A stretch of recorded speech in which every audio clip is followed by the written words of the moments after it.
Vamos agora à entrevista do dia com Denise Campos de Toledo. E vamos falar agora sobre o papel do Brasil na crise mundial, política externa do atual governo e perspectivas para as relações internacionais e comerciais. Eu converso com o Rubens Recupero, embaixador, ex-ministro da Fazenda e ex-ministro do Meio Ambiente. Embaixador, boa noite.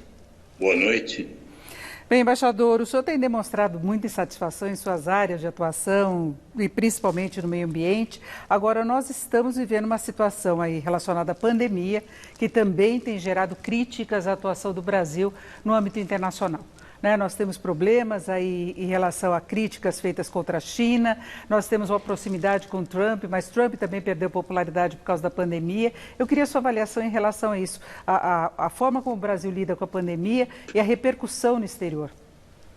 Bem, hoje o Brasil se tornou alvo de uma crítica unânime, né?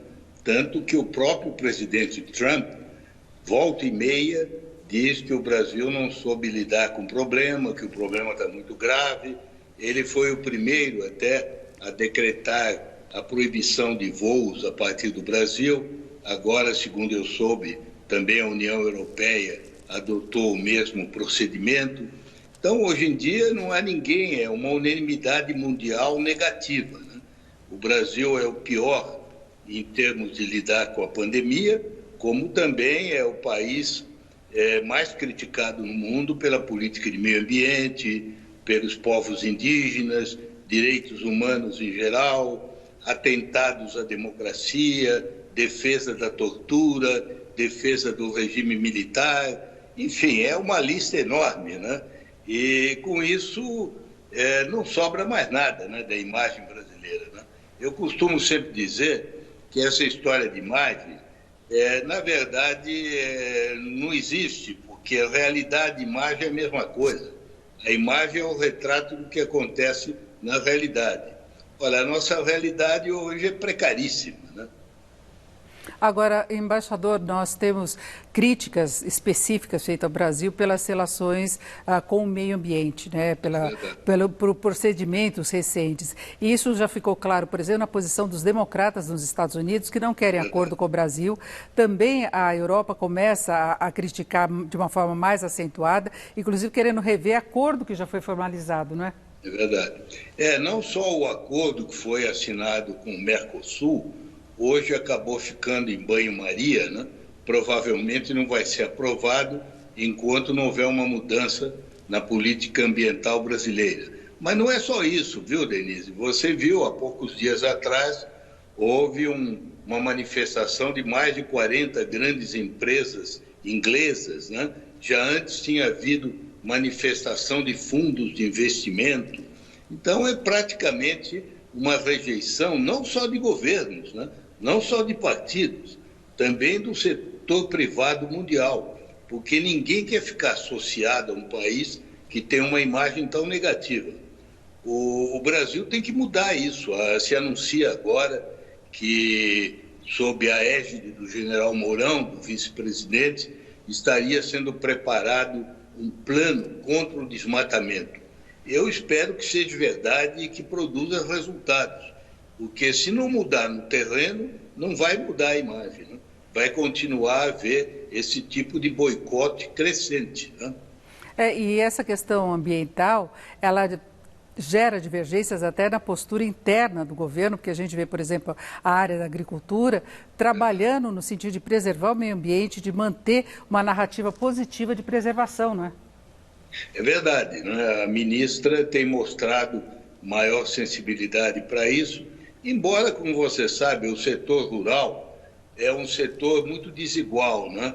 Existem algumas entidades que se preocupam com o desenvolvimento sustentável, mas outras não, né? Nesse recente episódio suscitado pelo vídeo da reunião do Ministério em 22 de abril, aquela declaração impensável, né? Inacreditável, do Ricardo Salles, dizendo que era preciso aproveitar a distração criada pela pandemia para passar a boiada de todas as mudanças ambientais. Quando ele foi criticado, ele recebeu a solidariedade de várias entidades do setor agrícola, inclusive a Sociedade Rural Brasileira, o que provocou até dissensão, né? O vice-presidente, que é um homem honrado, o Pedro Camargo Neto, se demitiu, né? Mas outros não tem pejo de defender uma coisa desse tipo, né? Aliás, o que espanta naquela reunião é que uma declaração desse tipo não mereceu nem reparo do presidente, nem uma reprimenda como merecia por ter, na verdade, confessado um crime, né? Ele confessou um crime de responsabilidade, que é de desvio de função, utilizando o pretexto da pandemia para desmantelar toda a legislação ambiental brasileira. Agora, embaixadora, a justificativa é que o Brasil tem um excesso de burocracia em determinadas restrições que comprometeria o potencial de inovação, de produtividade, inclusive do ponto de vista social, uma coisa que já foi ressaltada em várias ocasiões pelo próprio presidente Bolsonaro, por exemplo, em relação à Amazônia, pela pobreza da população, pela carência que há na região. Como é que o senhor vê essa argumentação? Olha, primeiro esse pretexto da pobreza é conversa para inglês ver, né? Porque, na verdade, quem está por trás da devastação são grandes interesses econômicos. Essa gente não derrama nenhuma lágrima pelos índios ou pelos pobres agricultores da margem dos rios, né?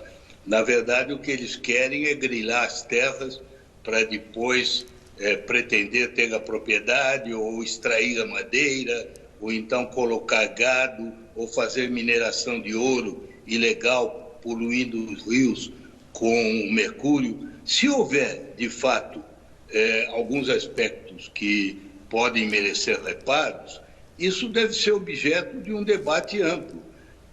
Evidentemente, quem quer fazer isso na calada da noite, aproveitando a distração da pandemia, é porque não tem boas intenções, né? Porque se houvesse uma intenção de ser transparente, faz-se um debate que se demonstra, né, onde é que estão os abusos, né? Mas, olha, eu advirto os que ouvem isso que há muito exagero, hein? Porque, na verdade, atrás disso quase sempre há interesses escusos, entende? De gente que quer apenas ter proveito econômico. Agora, embaixador, o senhor também foi ministro da Fazenda e eu queria saber sua expectativa em relação à crise que o Brasil está enfrentando, a condição de o Brasil sair dessa crise o mais rápido que puder. O senhor vê algum horizonte nesse sentido?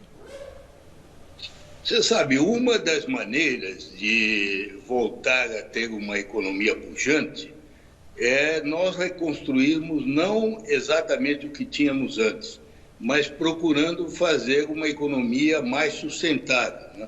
Você sabe que isso vai acontecer na Europa, porque já foi aprovada pela Comissão Europeia um pacote gigantesco de bilhões e bilhões de euros. Eles querem agora ter, por exemplo, geração de energia que seja limpa e sustentável e adotar uma agenda verde.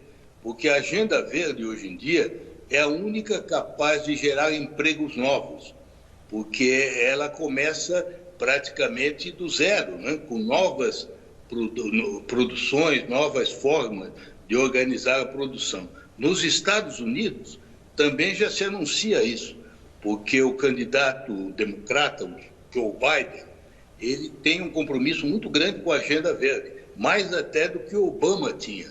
Então, se ele for eleito presidente, como aparentemente as pesquisas mostram hoje, vai haver uma guinada nos Estados Unidos também em favor dessa agenda.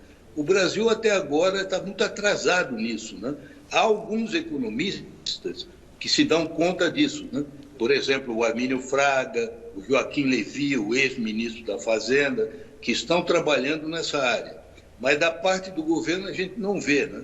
E isso será necessário, porque o grande problema que nós vamos ter de início vai ser empregar essa multidão toda que vai ficar sem emprego, e muitos desses empregos talvez não voltem mais, porque são empresas que vão quebrar, né? Agora, não são iniciativas que levam um tempo maior de maturação, além das estratégias que nós estamos mais acostumados, estímulo a concessões, a investimentos em infraestrutura, seria esse caminho também? Não, eu acho que não há incompatibilidade, porque você veja, no caso da energia, o Brasil hoje em dia já tem uma porcentagem razoável de geração por energia limpa e renovável. Você sabe que no estado de São Paulo, já 10% da eletricidade é gerada por bioenergia, que é, sobretudo, o bagaço da cana, né? Então, isso já está pronto, porque as usinas estão prontas. É só, nos próximos leilões de energia, dar prioridade a isso. A mesma coisa, a energia eólica do vento. Hoje, como você sabe, boa parte da eletricidade do Nordeste vem pela energia eólica, né? E assim por diante, a energia solar, tudo isso já está pronto. Inclusive, já há empresas preparadas para fornecer. É questão apenas de dar prioridade, não é um problema. Agora, quanto à infraestrutura a que você se referiu, você tem toda a razão. Essa tem que ser uma prioridade muito grande, e aí nós vamos precisar de capitais de fora, que dificilmente virão se essa infraestrutura for apresentada como destrutiva da floresta ou ameaçando a sustentabilidade. Então, para nós podermos ter esses investimentos, nós vamos ter que ter uma agenda também em infraestrutura que seja verde, né?